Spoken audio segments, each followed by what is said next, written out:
ನಮ್ಮ ಎಲ್ಲ ವೀಕ್ಷಕರಿಗೂ ನಮಸ್ಕಾರ. ನಾವು ಇವತ್ತು ಶಿವಮೊಗ್ಗದ ಗಾಜನೂರು ಸಕ್ಕರೆ ಬೈಲಿನಲ್ಲಿರುವ ವರಶ್ರೀ ಫಾರ್ಮ್ ಮತ್ತು ನರ್ಸರಿಯವರಾದ ಶ್ರೀ ಕೃಷ್ಣಣ್ಣನವರ ಜೊತೆ ನೇರ ಮಾತುಕತೆ. ತಮ್ಮ 35 ವರ್ಷಗಳ ಕೃಷಿ ಅನುಭವದ ಜೊತೆಗೆ ಅವಕಾಡೋ ಅಥವಾ ಬಟರ್ ಫ್ರೂಟ್ ಅಥವಾ ಬೆಣ್ಣೆಹಣ್ಣಿನ ಕೃಷಿಯ ಬಗ್ಗೆ ಸಂಪೂರ್ಣ ಮಾಹಿತಿಯನ್ನು ತಿಳಿದುಕೊಳ್ಳೋಣ. ದಯವಿಟ್ಟು ವೀಕ್ಷಕರು ಮಿಸ್ ಮಾಡದೆ ಪೂರ್ತಿ ವಿಡಿಯೋ ವೀಕ್ಷಿಸಬೇಕು. ಇದರಿಂದ ಎಲ್ಲ ರೈತ ಬಾಂಧವರಿಗೆ ತಮ್ಮ ಎಲ್ಲ ಸಮಸ್ಯೆಗಳ ಬಗ್ಗೆ, ಬೆಣ್ಣೆಹಣ್ಣು ಬೆಳೆಯುವ ಬಗ್ಗೆ, ಸಸಿಗಳ ಬಗ್ಗೆ, ನಾಟಿ ಮಾಡುವುದು ಹೇಗೆ, ಗೊಬ್ಬರದ ಬಗ್ಗೆ, ಅದರಿಂದ ಲಾಭ ನಷ್ಟ ಎಲ್ಲ ಮಾಹಿತಿ ನಮಗೆ ಸಿಗುತ್ತದೆ. ಮಿಸ್ ಮಾಡದೆ ಕೊನೆಯವರೆಗೂ ನೋಡಿ. ಸರ್ ನಮಸ್ಕಾರ, ನಿಮ್ಮ ಪರಿಚಯ ಹೇಳಿ ಸರ್. ನಾನು BR ಕೃಷ್ಣ ಅಂತ ಹೇಳಿ, ನಾನು ವರಶ್ರೀ ಫಾರ್ಮ್ ಅಂತ ಒಂದು ಫಾರ್ಮ್ ಮಾಡಿದ್ದೀನಿ. ಇದರಲ್ಲಿ ಎಲ್ಲ ಥರ ಬೆಳೆಗಳನ್ನು ಬೆಳೀತಾ ಇದ್ದೀನಿ. ನಾನು ಯಾವುದೇ ಒಂದು ಸಸ್ಯನ ಅದನ್ನು ಅಭಿವೃದ್ಧಿ ಮಾಡಬೇಕಾದ್ರೆ ಮುಂಚೆ ನಾನನ್ನು ಫಸ್ಟ್ ಮದರ್ ಪ್ಲಾಂಟ್ ಬೆಳೆಸ್ಕೊಂಡು ಅದರಲ್ಲಿ ಏನು ಈಲ್ಡ್ ಬರುತ್ತೆ, ಏನು ಕ್ವಾಲಿಟಿ ಇರುತ್ತೆ ನೋಡ್ಬಿಟ್ಟು ಆ ವೆರೈಟಿನ ಡೆವಲಪ್ ಮಾಡ್ತಾ ಹೋಗ್ತೀನಿ. ಹಾಗಾಗಿ ನಾನು ತುಂಬ ದೇಶ ಸುತ್ತಿದ್ದೀನಿ, ಅಲ್ಲಿಂದ ತುಂಬ ಸಾಕಷ್ಟು ವೆರೈಟಿನ ಕಲೆಕ್ಷನ್ ಮಾಡಿದ್ದೀನಿ. ಅದೆಲ್ಲ ಮದರ್ ಪ್ಲಾಂಟ್ ಮಾಡಿ ಅದರಲ್ಲಿ ಹಣ್ಣನ್ನು ತಿಂದು ನೋಡಿ ನಮ್ಮ ಸ್ನೇಹಿತರುಗಳ ಜೊತೆ ಇದನ್ನು ಡಿಸ್ಕಸ್ ಮಾಡಿ ಹೇಗಿದೆ ಟೇಸ್ಟ್ ತೋರಿಸಿ ನಾನೇ ನಮ್ಮದೇ ಆದ ರೀತಿಯಲ್ಲಿ ಒಂದು ಗ್ರಾಫ್ಟಿಂಗ್ ಮಾಡ್ತೀವಿ. ಅದನ್ನು ಫಸ್ಟ್ ರೂಟ್ ಸ್ಟಾಕ್ ತೊಗೊಂಡು ಅದರ ಮೇಲೆ ಗ್ರಾಫ್ಟ್ ಮಾಡಿ ಡೆವಲಪ್ ಮಾಡ್ತಾ ಇದ್ದೀವಿ. ಆ ಡೆವಲಪ್ ಮಾಡಿದ್ಮೇಲೂ ಅದು ಹೇಗೆ ಬರುತ್ತೆ, ಅದ್ರಲ್ಲಿ ಮತ್ತೆ ಫ್ರೂಟಿಂಗ್ ಆದಾಗ ಹೇಗಾಗುತ್ತೆ ಎಲ್ಲ ನೋಡ್ಕೊಂಡು ಅದರದ್ದು ರೂಟ್ ಸ್ಟಾಕ್ನ ಬಗ್ಗೆ ನಾವು ಸ್ವಲ್ಪ ವರ್ಕ್ ಮಾಡ್ತೀವಿ. ಯಾವಾಗಲೂ ಯಾವುದು ರೂಟ್ ಸ್ಟಾಕ್ ಸ್ವಲ್ಪ ವಿಗರಸ ಬೆಳೆಸ್ತದೆ ಅಲ್ಲಿಂದನೂ ನಾವು ಅದನ್ನು ಡೆವಲಪ್ ಮಾಡ್ತಾ ಹೋಗ್ತೀವಿ. ನಾವು ಈಗ ಬೆಣ್ಣೆಹಣ್ಣಿನ ಬಗ್ಗೆ ಮಾತಾಡ್ತಾ ಇದ್ದೀವಿ ಸರ್. ನಿಮ್ಮಲ್ಲಿ ಸಸಿಗಳಿದೆ, ಅದ್ರ ಬಗ್ಗೆ ಒಂದು ಬೆಣ್ಣೆಹಣ್ಣು ಬಗ್ಗೆ ಒಂದು ಸಣ್ಣ ಇಂಟ್ರಡಕ್ಷನ್ ಹೇಳಿ. ನಾವು ಅವಕಾಡೋ ಅಥವಾ ಬೆಣ್ಣೆಹಣ್ಣು ಹೇಳ್ತಾರೆ ಇದಕ್ಕೆ. ಅವಕಾಡೋದಲ್ಲಿ ನಾವು ಮೊದಲು ನಾವು ಎಲ್ಲ ವೈಲ್ಡ್ ವೆರೈಟೀಸ್ ಮಾಡ್ತಾ ಇದ್ವಿ. ಇಂಡಿಯನ್ ಬೆಸ್ಟ್ ವೆರೈಟಿ ಮಾಡೋಕ್ಕೆ ಶುರು ಮಾಡಿದ್ವಿ. ಆಮೇಲೆ ಹಾಗೆ ಹ್ಯಾಸ್ ಅಂತ ಒಂದು ವೆರೈಟಿನ ಡೆವಲಪ್ ಮಾಡಿದ್ವಿ. ಇವಾಗ ಮಲುಮಾ ಅಂತ ಒಂದು ನ್ಯೂ ವೆರೈಟಿನ ನಾವು ಪ್ಲಾಂಟಿಂಗ್ ಮಾಡಿದ್ವಿ, ಲಾರ್ಜ್ ಸ್ಕೇಲಲ್ಲಿ ಪ್ಲಾಂಟಿಂಗ್ ಮಾಡಿದ್ದೀವಿ. ಅದನ್ನು ಅಬ್ಸರ್ವ್ ಮಾಡ್ತಾ ಇದ್ದೀವಿ, ಬೇರೆ ವೆರೈಟಿಗೂ ಮಲುಮಾಕ್ಕೂ ಏನು ವ್ಯತ್ಯಾಸ, ಹೇಗೆ ಬೆಳೀತದೆ, ಡಿಸೀಸ್ ಅದಕ್ಕೆ ಏನು ಬರುತ್ತೆ, ಏನು ಬೋರರ್ ಪ್ರಾಬ್ಲಮ್ ಏನಿದೆಯೋ ಎಲ್ಲದನ್ನು ನಾವು ಸ್ಟಡಿ ಮಾಡಿ ಮಲುಮಾ ಅನ್ನೋ ವೆರೈಟಿನೂ ಬೆಳೀತದೆ. ಅವಕಾಡೋದಲ್ಲಿ ಹಾಸನ ತುಂಬ ಚೆನ್ನಾಗಿ ಬರ್ತಾ ಇದೆ ನಮ್ಮಲ್ಲಿ. ನಾವು ಎಲ್ಲರ ಥರ ಅಲ್ಲ, ಸ್ವಲ್ಪ ಡಿಫ್ರೆಂಟಾಗಿ ಪ್ಲಾಂಟಿಂಗ್ ಮಾಡ್ತೀವಿ. ನಮ್ಮ ಉದ್ದೇಶ ಏನು ಅಂದರೆ ನಮ್ಮ ಏನು ಸಕ್ಸಸ್ ಸ್ಟೋರಿ ಏನಿದೆ ಅದನ್ನು ಫಾರ್ಮರ್ಸಿಗೆ ಕೊಡಬೇಕು ಅಂತ. ನಮ್ಮ ಫೇಲ್ಯೂರನ್ನು ಅವರಿಗೆ ಎಚ್ಚೆತ್ಸ್ಬೇಕು. ಈ ಥರ ಮಾಡಿದರೆ ತಪ್ಪಾಗತ್ತೆ, ನೀವು ಇದನ್ನು ಸರಿಪಡಿಸ್ಕೊಳ್ಳಿ ಅನ್ನೋ ಪ್ರತಿಯೊಬ್ಬ ಫಾರ್ಮರಿಗೂ ನಾವು ಏನು ನಮ್ಮ ನರ್ಸರಿಲಿ ಗಿಡ ಪ್ರೊಡಕ್ಷನ್ ಮಾಡ್ತೀವಿ, ಗಿಡ ಬೆಳೆಸ್ತೀವಿ, ತೋಟ ಮಾಡ್ತೀವಿ, ಅದರಲ್ಲಿ ಮೆರಿಟ್ಸ್ ಮತ್ತು ಡಿಮೆರಿಟ್ಸ್ ಎರಡನ್ನೂ ಫಾರ್ಮರ್ಸಿಗೆ ನಾವು ಯಾವಾಗಲೂ ಹಂಚ್ಕೊತೀವಿ. ಅವ್ರ ಜೊತೆಗೆ ನಮ್ಮ ಸಕ್ಸಸ್ ಅವ್ರ ಸಕ್ಸಸ್ ಆಗಿರಬೇಕು. ನಮ್ಮ ಫೇಲ್ಯೂರ್ನೂ ಹೇಳ್ತೀವಿ ಅವರಿಗೆ, ಏನು ತಪ್ಪು ಮಾಡಿದ್ದೀವಿ, ನೀವು ಈ ತಪ್ಪು ಮಾಡಬೇಡಿ ಅನ್ನೋದು ನಮ್ಮ ಉದ್ದೇಶ ಆಗಿದೆ. ನಿಮ್ಮಲ್ಲಿ ಎಷ್ಟು ಸಸಿ ಬೆಳೆಸಿದ್ದೀರಾ, ಎಷ್ಟು ಎಕರೆ ಹಾಕಿದ್ದೀರಾ, ಮತ್ತು ಅದೆಲ್ಲ ಹೇಳಿ. 25ರಿಂದ 30 ಎಕರೆಗೆ ಪ್ಲಾಂಟಿಂಗ್ ಮಾಡಿದ್ದೀವಿ ಅವಕಾಡೋನ. ಅವಕಾಡೋದಲ್ಲಿ ಸುಮಾರು ಅಷ್ಟು ವೆರೈಟಿನೂ. ಈಗ ಪ್ಲಾಂಟೇಶನ್ ಎಷ್ಟು ವೆರೈಟಿ ಮಾಡಿದ್ದೀರಾ? 4 ವೆರೈಟಿ ಮಾಡಿದ್ದೀವಿ. ಇವಾಗ ನಮಗೇನು ನಮ್ಮದು ಅಂತ ಹೇಳಿದ್ರೆ ಫಸ್ಟ್ ನಮ್ಮದು ರಿಸಲ್ಟ್ ನೋಡ್ಬೇಕು ನಾವು. ಹೌದು, ಗಿಡ ಬೆಳೆಸಿ ಅದರಲ್ಲಿ ಏನು ಕ್ರಾಪ್ ಬರುತ್ತೆ, ಆ ಕ್ರಾಪ್ ಬಂದಾಗ ನಾವು ಹೇಗೆ ಮಾಡಿದ್ದೀವಿ ನಾವು ಕಲ್ತ್ಕೊತಾ ಇದ್ದೀವಿ. ಇಲ್ಲಿ ನಾವು ಪ್ಲಾಂಟಿಂಗ್ ಮಾಡಿ ಅದನ್ನು ಯಾವ ಥರ ಬೆಳಿಬೇಕು, ಯಾವ ಥರ ಮಾಡಬೇಕು, ಡಿಫ್ರೆಂಟ್ ಟೈಪಲ್ಲಿ ಮಾಡ್ತಾಯಿದ್ದೀವಿ. ಯಾವುದು ಸಕ್ಸಸ್ ಆಗುತ್ತೆ ಅದು ನಮ್ಗೆ ಬೆಸ್ಟ್ ಅಂತ ನಾವು ಮಾಡ್ತೀವಿ. ನಾವು ವೆರೈಟಿನೂ ತುಂಬ ವೆರೈಟಿಗಳು ಹಾಕಿದ್ದೀವಿ.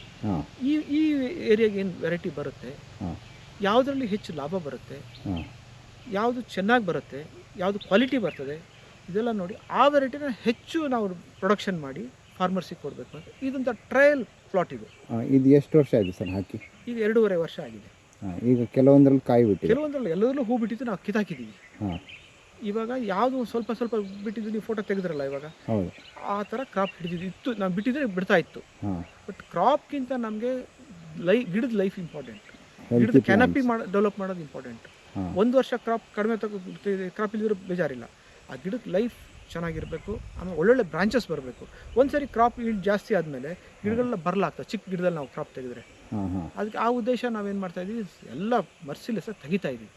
ನಮಗೆ ಗಿಡ ಇಂಪಾರ್ಟೆಂಟ್. ಅದ್ರ ಒಂದು ಬ್ರಾಂಚಸ್ ಡೆವಲಪ್ ಚೆನ್ನಾಗಿ ಮಾಡಿಕೊಂಡ್ರೆ ನೆಕ್ಸ್ಟ್ ಕ್ರಾಪ್ ಬಿಟ್ಟೇ ಬಿಡುತ್ತಲ್ಲ. 1 ವರ್ಷದಲ್ಲಿ ಏನು ಆ ಚಿಕ್ಕ ಗಿಡದಲ್ಲಿ ನೆಗ್ಲಿಜಿಬಲ್ ಕ್ರಾಪು ಅದನ್ನು ನಾವು ಯೋಚನೆ ಮಾಡ್ತಾ ಇಲ್ಲ. ನೋಡಿ, ನೀವು ಬರ್ತಾ ಬನ್ನಿ, ಯಾವುದು ಕ್ರಾಪ್ ಬಂದಿಲ್ವೋ ತೆಗೆದಾಕಿದೀವೋ ಅದೆಲ್ಲ ಎಷ್ಟು ಚೆನ್ನಾಗಿ ಡೆವಲಪ್ ಆಗಿದೆ. ನೋಡಿ ಎಲ್ಲ ಹೇಗಿದೆ ನೋಡಿ. ಎಲ್ಲ ಈ ಪ್ಲಾಟು ಎಷ್ಟು ಚೆಂದ ಒಳ್ಳೆ ಗೊಂಬೆ ಥರ ಬಂದಿದೆ ಗಿಡಗಳು. ಹೌದು. ಎಲ್ಲ ಇದರಲ್ಲೇನೋ ನಾವು ಕ್ರಾಪ್ ಹೂ ಫ್ಲವರಿಂಗ್ ಡಿಪೋಲೇಷನ್ ಮಾಡದಿದ್ದರೆ ಏನಾಗ್ತಿತ್ತು, ಎಲ್ಲ ಗಿಡಗಳು ನಮಗೆ ಕ್ರಾಪ್ ಬರ್ತಿತ್ತು, ಒಂಥರ ಸ್ವಲ್ಪ ವೀಕ್ ಅನಿಸ್ತಿತ್ತು. ಈಗ ಈ ಗಿಡಗಳು ಏನು ಹೆದರೋದಿಲ್ಲ ಇನ್ಮೇಲೆ. ಎಲ್ಲ ಮೈನ್ ಸ್ಟೆಮ್ಗಳೆಲ್ಲ ಸ್ಟ್ರಾಂಗ್ ಆಯಿತು, ಈ ಬ್ರಾಂಚಸ್ ಎಲ್ಲ ಚೆನ್ನಾಗಿ ಬಂತು ನೋಡಿ. ಇದೆಲ್ಲ ಫ್ಲವರಿಂಗ್ ಬಡ್ ಬಂದಿದ್ರೆ ನಮ್ಗೆ ಈ ಥರ ಸ್ಟ್ರಾಂಗ್ ಆಗಿ ಎಲ್ಲ ಬ್ರಾಂಚಸ್ ಬರ್ತಾ ಇರಲಿಲ್ಲ. ಹೌದು.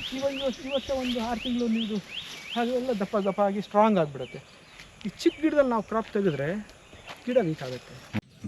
ಸರ್, ನಿಮ್ಮಲ್ಲಿ ಯಾವ್ಯಾವ ತಳಿ ಕಾಮನ್ ಆಗಿ ನಿಮ್ಮ ಹತ್ರ ಇರೋದು ಈಗ? ಅವಕಾಡೋದಲ್ಲಿ ನಾವು ಇಂಡಿಯನ್ ವೆರೈಟೀಸ್ ಅನ್ನೋ ತುಂಬ ವೆರೈಟಿನ ಕಲೆಕ್ಟ್ ಮಾಡಿದ್ವಿ. ಅದರಲ್ಲಿ ಸೆಲೆಕ್ಟ್ ಮಾಡಿದ್ವಿ. ಕಲೆಕ್ಟ್ ಮಾಡಾದ್ಮೇಲೆ ಸೆಲೆಕ್ಟ್ ಮಾಡಿದ್ವಿ. ನಮ್ಗೆ ಏನು ಬೇಕು ಇಂಪಾರ್ಟೆಂಟ್ ಅಂತ ಹೇಳಿದ್ರೆ, ಒಂದು ಅವಕಾಡೋ ಮಿನಿಮಮ್ ಹಾರ್ವೆಸ್ಟ್ ಆದಮೇಲೆ 10 days ಅದು ಉಳಿದಿರಬೇಕು. ಅದ್ರದ್ದು ಸೆಲ್ಫ್ ಲೈಫ್ ಜಾಸ್ತಿ ಇರಬೇಕು. ಆ ಥರ ವೆರೈಟಿನ ಹುಡುಕ್ತಾ ಹೋದ್ವಿ. ಆಮೇಲೆ ಯಾವುದೇ ಒಂದು ಅವಕಾಡೋ ಅಂತ ಬಂದಾಗ ಅದರದ್ದು ಶೈನಿಂಗ್ ಇರಬೇಕು, ಅದ್ರ ಸ್ಕಿನ್ ಶೈನಿಂಗು ಚೆನ್ನಾಗಿರಬೇಕು, ಅಟ್ರಾಕ್ಟಿವ್ ಆಗಿರಬೇಕು. ಆಮೇಲೆ ಒಳಗಡೆ ಸ್ಮಾಲ್ ಸೀಡ್ ಇರಬೇಕು. ಹಾಗೆಯೇ ಅದೊಂದು ಟೇಸ್ಟ್ ಅಂತ ಇರುತ್ತೆ, ಅದರಲ್ಲಿ ಒಂದೊಂದು ಥರ ಟೇಸ್ಟ್ ಇರುತ್ತೆ. ಆ ಟೇಸ್ಟು ಒಳ್ಳೇದಿರಬೇಕು. ಸಾಮಾನ್ಯವಾಗಿ ನಾವು ಯಾವುದೇ ಒಂದು ವೆರೈಟಿನ ಮಾಡಿದಾಗ ನಮಗೆ ಲೋಕಲ್ ವೆರೈಟಿ, ಆರ್ಡಿನರಿ ವೆರೈಟಿ ಮಾಡೋದಕ್ಕೂ ಖರ್ಚು ಅಷ್ಟೇ ಆಗುತ್ತೆ. ನಮ್ಮ ಪ್ರೊಡಕ್ಷನ್ ಮಾಡೋರಿಗೆ ಬೆಸ್ಟ್ ವೆರೈಟಿ ಮಾಡಬೇಕಾದ್ರೂ ಅಷ್ಟೇ ಖರ್ಚಾಗುತ್ತೆ. ಆದ್ದರಿಂದ ನಾವೇನು ತಲೆಯಲ್ಲಿ ಇಟ್ಕೊಂಡಿದ್ದೀವಿ ಅಂದರೆ, ಬೆಸ್ಟಲ್ಲಿ ಬೆಸ್ಟನ್ನ ಸೆಲೆಕ್ಟ್ ಮಾಡಬೇಕು, ಫಾರ್ಮರ್ಸಿಗೆ ಅದನ್ನು ಮಾಡಿಕೊಡ್ಬೇಕು ಅನ್ನೋ ನಮ್ಮ ಉದ್ದೇಶ. ಎಂಟೈರ್ ನರ್ಸರಿಲಿ ಯಾವುದೇ ಒಂದು ಗಿಡ ಮಾಡಿ ಪ್ರೊಡಕ್ಷನ್ ಮಾಡಿರಲಿ, ನಾವು ಅದನ್ನು ನಾವು ನೋಡೋಂಥದ್ದು ಬೆಸ್ಟ್ ಕ್ವಾಲಿಟಿ, ಬೆಸ್ಟ್ ವೆರೈಟಿ, ಅದ್ರ ಮೇಲೆ ಹೆಚ್ಚು ಒತ್ತು ಕೊಡ್ತಾ ಇದ್ದೀವಿ. ಹಾಗಾಗಿ ಈ ನಮ್ಮ ಏನು ರೈತರು ತೊಗೊಂಡೋಗ್ತಾರೆ ಅವರೆಲ್ಲ ಈ ನರ್ಸರಿನ ತುಂಬ ಜನರಿಗೆ ಪ್ರಚಾರ ಮಾಡ್ತಾ ಇದ್ದಾರೆ. ಆ ಪ್ರಚಾರ ರೈತರಿಂದ ನಮ್ಗೆ ಸಿಗ್ತಾ ಇದೆ ಹೊರತು, ನಾವು ಮಾಡಿದ್ದು ಕ್ವಾಲಿಟಿನ ಅವರು ನಮ್ಮ ಬೇರೆಯವ್ರಿಗೆ ಹೇಳಿ ನಮ್ಮ ಹತ್ರ ಕಳಿಸ್ತಾರೆ. ನಾವು ಇದನ್ನೇ ಒಂದು ಮಾನದಂಡ ಇಟ್ಕೊಂಡಿದ್ದೀವಿ, ನಮ್ಗೆ ಕ್ವಾಲಿಟಿ ಕ್ವಾಲಿಟಿ ಕ್ವಾಲಿಟಿ ಬೇಕು.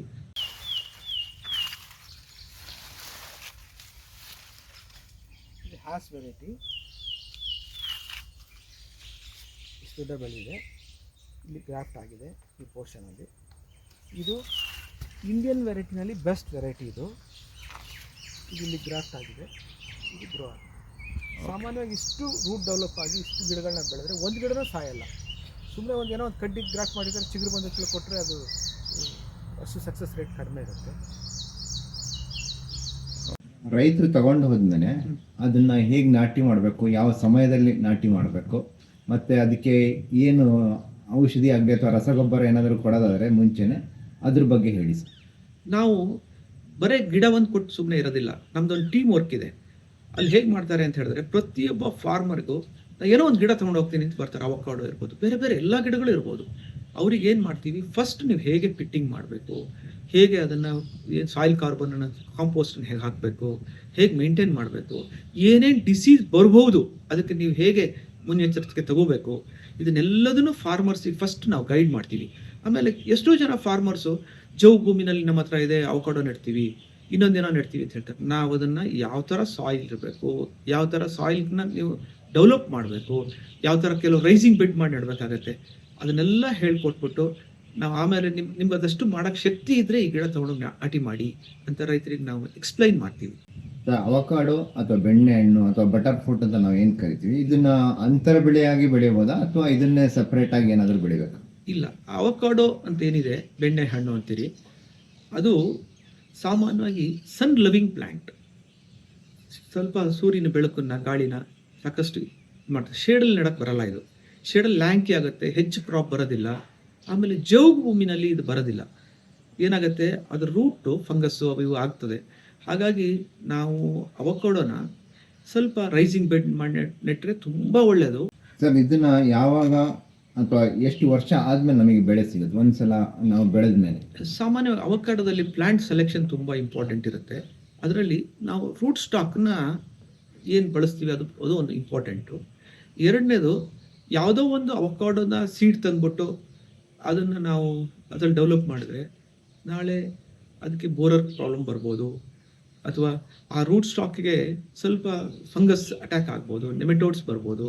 ಇದನ್ನೆಲ್ಲ ನೋಡಿ ನಾವು ವೈಲ್ಡ್ ವೆರೈಟೀಸ್ ಆ ಥರದನ್ನು ಹೆಚ್ಚಾಗಿ ನಾವು ಬಳಸ್ತೀವಿ. ಆ ಮರಕ್ಕೆ ತುಂಬ ವರ್ಷ ಲೈಫು, ಕ್ವಿಂಟಾಲ್ ಗಟ್ಟಲೆ ಕಾಯಿ ಬಿಡುತ್ತೆ, ಸಿಕ್ಕಾಪಟ್ಟೆ ಡೀಪ್ ರೂಟು, ಆ ಥರ ಇರೋಂಥದ್ರಲ್ಲಿ ನಾವು ಸೀಡ್ ಕಲೆಕ್ಷನ್ ಮಾಡ್ತೀವಿ. ಎಷ್ಟು ವರ್ಷ ಆದ್ಮೇಲೆ ನಾವು ಬೆಳೆ ತಗೊಳ್ಬೋದು? ಸಾಮಾನ್ಯ ಅವಕಾಡೋ ಏನು ಕ್ಯಾರೆಕ್ಟರ್ ಗ್ರಾಫ್ಟೆಡ್ ಗಿಡ ಅಂತ ಬಂದಾಗ ಅದ್ರ ತಾಯಿ ಕ್ಯಾರೆಕ್ಟರ್ ಜಾಸ್ತಿ ಇರುತ್ತೆ. ಅದರಲ್ಲಿ ಮೊದಲನೇ ವರ್ಷನೇ ಫ್ಲವರಿಂಗ್ ಆಗುತ್ತೆ. ಯಾವ ಅವಕಾಡೋದಲ್ಲಿ ವೆರೈಟೀಸ್ ನಾವು ಕಲೆಕ್ಷನ್ ಮಾಡಿದಾಗ ಅದೇನಾಗುತ್ತೆ, ನಾವು ಮೊದಲನೇ ವರ್ಷ ಯಾವ ಕಾರಣದಲ್ಲೂ ಕ್ರಾಪ್ ಬಿಡಬಾರ್ದು. ಮೊದಲನೇ ವರ್ಷ ಗಿಡದ ಗ್ರೋತ್ ಆಗಿದೆ, ಎರಡನೇ ವರ್ಷನೂ ತೆಗಿಬೇಕಾಗತ್ತೆ. ಎರಡನೇ ವರ್ಷ ತೆಗಿಬೇಕಾದ್ರೆ ಏನು ಅಂದರೆ, ಈ ಮರದ ಕೆಪಾಸಿಟಿ ಎಷ್ಟಿದೆ, ಎಷ್ಟು ಬ್ರಾಂಚಸ್ ಬಂದಿದೆ, ಎಷ್ಟು ರೂಟ್ ಡೆವಲಪ್ ಆಗಿದೆ, ಅದ್ರ ಮೇಲೆ ನಾವು ಮಿಡಿಗಳನ್ನ ತೆಗೆದು ಆ ಕಾಯಿಗಳನ್ನ ಅಷ್ಟೇ ಬಿಟ್ಕೋಬೇಕಾಗತ್ತೆ. ನಾವು ಅದಕ್ಕೆ ಪ್ರೂನಿಂಗ್ ಮಾಡಬೇಕು ಸರ್, 1 ವರ್ಷ 2 ವರ್ಷ ಆದಮೇಲೆ? ಪ್ರೂನಿಂಗ್ ತುಂಬ ಇಂಪಾರ್ಟೆಂಟ್ ಇರುತ್ತೆ. ಸಾಮಾನ್ಯವಾಗಿ ಒಂದು ಗಿಡನ ಒಂದು ಕ್ಯಾನಪಿ ಡೆವಲಪ್ ಮಾಡ್ಕೊಳೋದಿದೆಯಲ್ಲ, ಮೋಸ್ಟ್ ಇಂಪಾರ್ಟೆಂಟ್. ಎಲ್ಲೋ ಒಂದು ಬ್ರಾಂಚಸ್ ಹಿಂಗೆ ಅಡ್ಡ ಹೋಗುತ್ತೆ, ಆ ಬ್ರಾಂಚಸ್ನ ಇನ್ನೊಂದು ಪಕ್ಕದಲ್ಲಿ ಇನ್ನೊಂದು ಬ್ರಾಂಚಸ್, 2 ಬ್ರಾಂಚಸ್ ಆ ಕಡೆ ಜಾಸ್ತಿ ಡೆವಲಪ್ ಆಗುತ್ತೆ. ಅವಾಗ ಮಧ್ಯದಲ್ಲಿ ಗಿಡ 2 ಭಾಗ ಆಗ್ಬಿಡ್ತದೆ. ಲೋಡ್ ಜಾಸ್ತಿ ಆದಾಗ ಸೀಳು ಹೋಗ್ಬೋದು. ಅದಕ್ಕೆ ನಾವು ಫಸ್ಟು ನಾವು ಗಿಡನ ಟ್ರೈನ್ ಮಾಡೋದು, ಪ್ರೂನಿಂಗ್ ಮಾಡಿಕೊಂಡು ಅದ್ರದ್ದು ಯಾವ್ಯಾವ್ದನ್ನ ಕಟ್ ಮಾಡಬೇಕು, ಯಾವುದನ್ನು ಉಳಿಸ್ಕೋಬೇಕು ಅನ್ನೋದು ಮೋಸ್ಟ್ ಇಂಪಾರ್ಟೆಂಟ್ ಇರುತ್ತೆ. ಸೊ ಒಂದು ಕಾಯಿ ಒಂದು ಸಲ ಬಿಟ್ಟಾಗ ಅಂದಾಜು ಎಷ್ಟು ವೇಟ್ ಬರ್ಬೋದು ಅದು? ಸಾಮಾನ್ಯವಾಗಿ ಅವಕಾಡೋದಲ್ಲಿ ತುಂಬ ವೆರೈಟೀಸ್ ಇದೆ.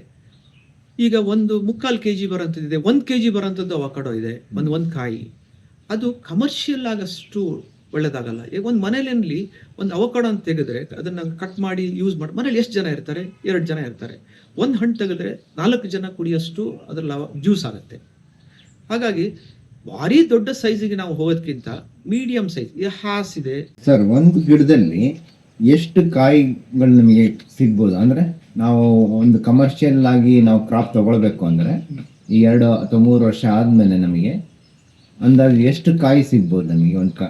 ಅಥವಾ ಎಷ್ಟು ಕೆಜಿ ನಾವು ಒಂದು ಗಿಡದಿಂದ ಎಕ್ಸೆಪ್ಟ್ ಸರ್, ಮಾಡ್ಬೋದು? ಈಗ ನಮ್ಮ ಇಂಡಿಯನ್ ವೆರೈಟೀಸ್ ಎಲ್ಲ ಇದೆ. ಇಂಡಿಯನ್ ವೆರೈಟೀಸ್ ಅಲ್ಲೂ ನಾವು ಒಂದು ವರ್ಸ್ಟ್ ವೆರೈಟಿ ಅಂತ ಹೇಳಕ್ಕಾಗಲ್ಲ. ಅದರಲ್ಲೂ ತುಂಬಾ ವೆರೈಟೀಸ್ ಎಲ್ಲ ಇದೆ. ಒಂದು ಶೈನಿ ಗ್ರೀನ್ ಅಂತ ಇದೆ. ಅದು ಹೇಗಿರುತ್ತೆ ಅಂತ ಹೇಳಿದ್ರೆ, ನಿಮಗೆ ಒಳ್ಳೆ ಶೈನಿಂಗ್ ಇರುತ್ತೆ. ಸೈಜು ಬಿಗ್ ಸೈಜ್ ಇರುತ್ತೆ, ಕೆಲವು ವೆರೈಟಿನಲ್ಲಿ ಸ್ಮಾಲ್ ಸೈಜ್ ಇರುತ್ತೆ. ಸಾಮಾನ್ಯವಾಗಿ ಇವತ್ತು ಅವಕಾಡೋನ ಯಾಕೆ ಬೆಳೆಸ್ತಾರೆ ಅಂದ್ರೆ, ಒಂದು ಅವಕಾಡೋನ ಕಟ್ ಮಾಡಿದಾಗ ಅದನ್ನ ಪೂರ್ತಿ ಯೂಸ್ ಮಾಡ್ಬೇಕಾಗತ್ತೆ. ಅದನ್ನ ಹಾಗೆ ಇಡಕ್ಕಾಗಲ್ಲ.